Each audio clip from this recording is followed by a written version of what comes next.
So what's the most valuable passport in the world? You know, for the next time you and your international friends are drunkenly arguing over whose country's better, and you need some boring facts to put them to sleep so you can actually win the argument. Well, don't worry, we have your back. There are a lot of ways you can judge what passport is the best. How big they are, how many pages they have, how blue they are.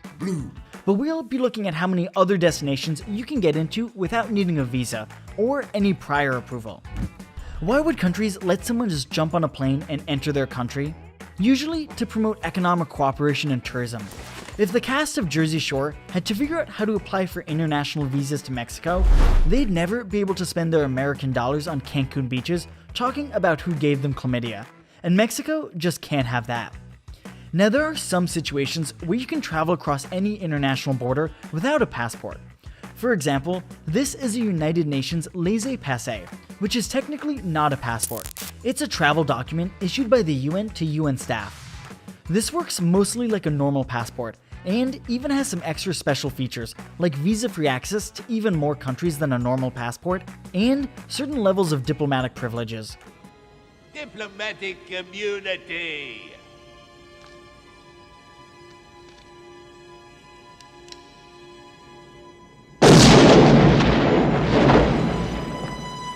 It's just been revoked. With the added disadvantage that apparently immigration officers often don't know what these are and get confused. Of course, that's because these are rather rare, which is also why, for the purpose of this video, we're not going to close up shop 1 minute in and say the most valuable passport is one of these bad boys. And in even more interest of not having a 1 minute video, let's talk about what the least valuable passport is. Well, that's easy. It belongs to this little country most people probably haven't heard of, called Afghanistan. Oh wait, that's Afghanistan, and since half of my viewers are American, they should be plenty familiar with it. It's hard to overstate just how useless Afghani passports are, but just for comparison, only 26 countries allow visa-free access to one of these passports. That's about 33% fewer destinations than even North Korea, and even fewer than Palestine, whose status as a country is, well, let's just not get into that. Some countries get a bit of an advantage, like most of Europe. Thanks to the Schengen zone, any member of these 26 countries can freely move to any other without a visa. Meanwhile, some countries have a bit of a disadvantage. Have an Israeli passport, and Malaysia won't let you in under any circumstances. And even if you just have an Israeli stamp in your American passport, Kuwait still won't let you in. And some passports are just a little weird. The Vatican only has about 800 citizens and 450 passports, but those are comparably good passports, getting you visa-free into 77 countries. Based on YouTube analytics, about half my viewers are from the United States, and sorry to say, it's not you guys. An American passport gives you access to 187 countries out of a possible 227. Wonder why we're counting out of 227 when the United Nations only has 193? Well, the International Air Transport Association is the body that tracks all this information, and they count places like Taiwan, that to any reasonable person is a sovereign country. But thanks to China, it's not invited to the UN club. But if you wanted a little more, you could get access to another passport from another country. 21 countries around the world let you become a citizen or permanent resident by donating or investing into the country, even if you never step foot in it. These come with widely different price tags. A $100,000 donation, otherwise called a legal bribe, will get you citizenship in St. Lucia and access to 157 countries.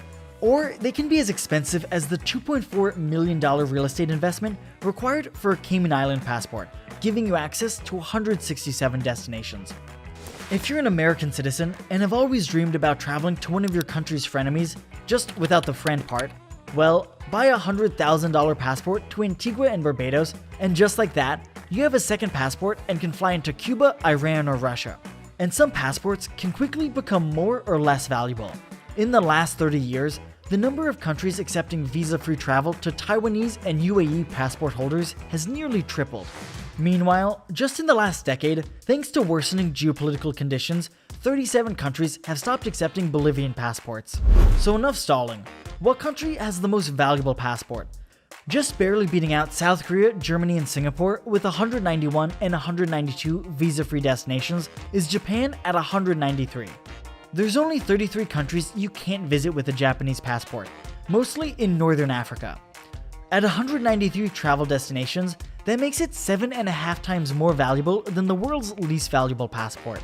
The strength of the Japanese passport mostly comes down to Japan being a big international tourist destination, not many countries hating Japan, and them being on their best behavior since the whole World War II thing.